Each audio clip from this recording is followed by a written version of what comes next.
113 number صفحہ ہے۔ میں بتاتا ہوں کہ غیر مسلم سے حاصل کچھ کرنا ہو تو کیا اس کی اصل کیا ہے۔ حضرت زید بن ثابت انصاری رضی اللہ تعالیٰ عنہ جو عالم قرآن ہیں، فقی ہیں اور قاری قرآن ہیں اور کاتب ہیں رسول کریم صلی اللہ علیہ وسلم کے، فرماتے ہیں اصل بات یہ ہے کہ ہم میں سے یہودیوں کی زبان کوئی لکھنا اور پڑھنا نہیں جانتا تھا، تو دیگر ممالک سے جب نبی علیہ الصلوۃ والسلام نے تبلیغ دین کے لیے خط و کتابت شروع کی، اب یہودیوں کی زبان میں لکھا ہوتا تھا، سریانی زبان میں، تو حضور کسی یہودی کو مدینہ شریف سے بلاتے، بھئی یہ پڑھ کے سناؤ کیا لکھا ہو، تو جو لکھا ہوتا تھا وہ اس میں گڑبڑ کرتا۔ نبی کریم علیہ السلام جواب لکھاتے کہ بھئی ہماری طرف سے یہ جواب لکھو، حضور کچھ فرما رہے ہیں، وہ بدبخت کچھ لکھ رہا ہے۔ تو جب یہ کچھ ایسا چند مرتبہ ہوا تو حضرت زید فرماتے ہیں مجھے حضور نے فرمایا زید یار یہ یہودی بے ایمانی کرتے ہیں، میں کچھ کہتا ہوں یہ کچھ لکھ دیتے ہیں، وہ خط لکھنے والے نے مجھے کچھ لکھا ہوتا ہے، یہ مجھے کچھ پڑھ کے سناتا ہے، تو تم ایسا کرو ان کی زبان لکھنا اور پڑھنا بولنا سیکھ لو۔ تو حضرت زید رضی اللہ تعالیٰ عنہ فرماتے ہیں پھر کیا ہوا کہ ما مر بی نصف شہر حتی تعلمتہ، فرماتے ہیں کہ صرف 15 دنوں میں میں نے اس یہودیوں کی زبان لکھنی اور بولنی اور پڑھنی سیکھ لی۔ 15 دنوں میں نے سیکھ لی غیر مسلم کی زبان، غیر ملکی زبان میں نے سیکھ لی۔ کیوں سیکھی؟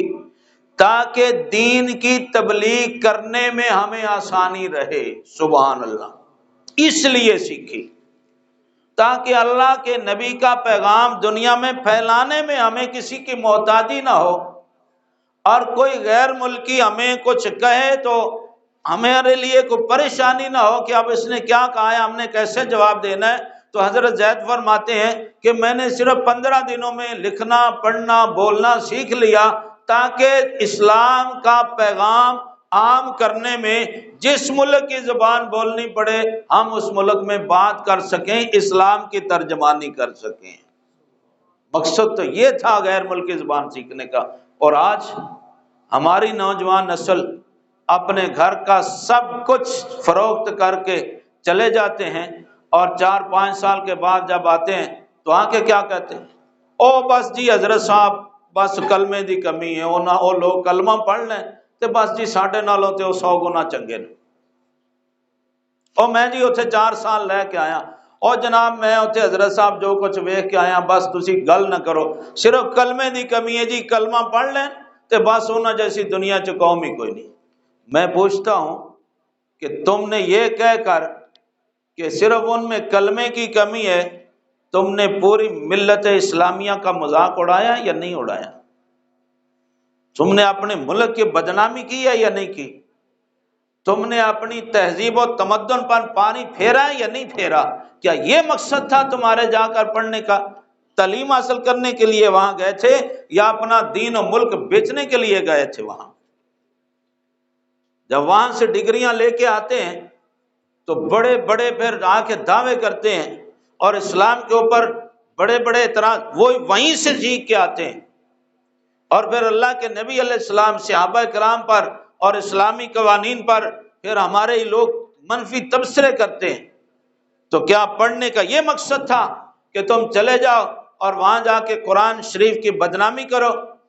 بھئی پڑھنا تو اس مقصد کے لیے تھا کہ تم وہاں جاؤ اور اسلام کا پیغام عام کرو۔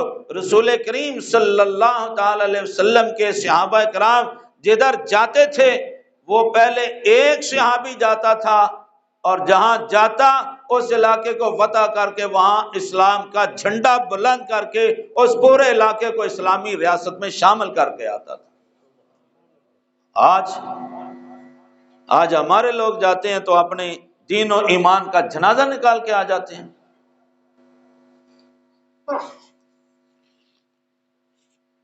اس لیے